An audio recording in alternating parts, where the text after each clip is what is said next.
The following presentation is on how to measure airport activity. So why do we measure airport activity? The National Plan of Integrated Airport Systems, also known as NIPIAS, is published by the FAA every 2 years. And that document is basically a 5-year estimate of AIP eligible development. This document is also required by Congress. So what NIPIAS does, it identifies existing and proposed airports that are included in the National Airport System. It also describes the roles those airports currently serve and the amounts and types of development eligible for federal funding. And this is important because federal funding under the AIP largely depends on airport classifications and the measurements that will be discussed in the following slides. So the key terms and measurements used by the FAA are enplanements, operations, cargo landed weight, and based aircraft. The first measurement, and arguably the most important, is enplanement. And an enplanement is a passenger boarding a commercial flight. One enplanement is the same thing as every time a passenger boards a commercial flight. And that also includes a passenger that transfers from one flight to another at an airport. So if a passenger is flying from Chicago to Atlanta through Charlotte, both Chicago and Charlotte would receive an enplanement. Airports are generally categorized by enplanements.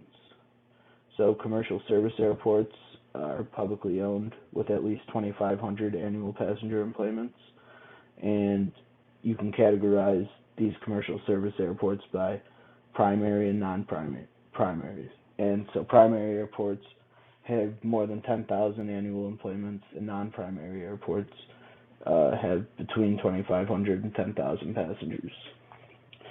Another way that enplanements are used, general aviation airports and general aviation reliever airports are non-primary airports with less than 2,500 enplanements. The next term is operations, and there are two types of operations defined in 14 CFR Part 170.3.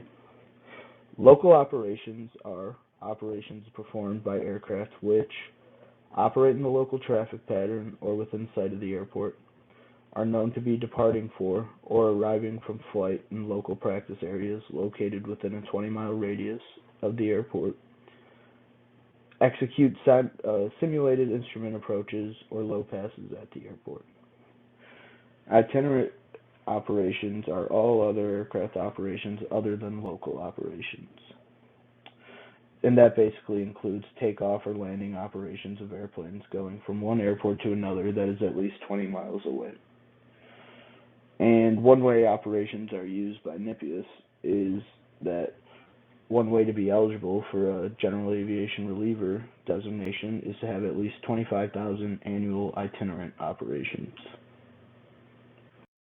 So the next term is cargo tonnage or cargo landed weight. And this is pretty self-explanatory. It measures the amount of cargo that goes through an airport.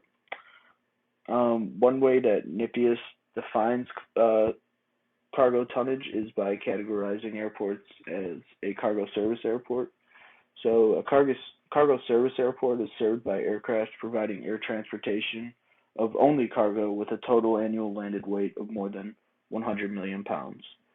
And an interesting note is that an airport may be designated both a commercial service and cargo service airport. So measuring cargo tonnage or cargo landed weight may not specifically relate to airport categories besides cargo service airports, but it could still play a role in funding, planning, and design considerations. The last term that we'll go over is based aircraft. The definition of based aircraft is an aircraft that is operational and airworthy, which is typically based on the airport for a majority of the year. And a majority is basically over 6 months. So there are 4 criterion that an aircraft needs to follow to be considered a based aircraft at an airport. And those are that it has an agreement with the airport for storage, it spends a majority of the year or 6 months at the airport, it is capable of performing takeoffs and landings or operational, and it has to be airworthy. And basically that means it has to have an airworthiness certificate.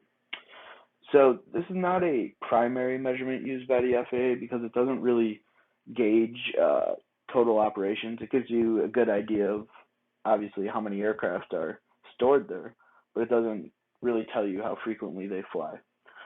So although it's not really that important, it could still be useful for planning and forecasting purposes.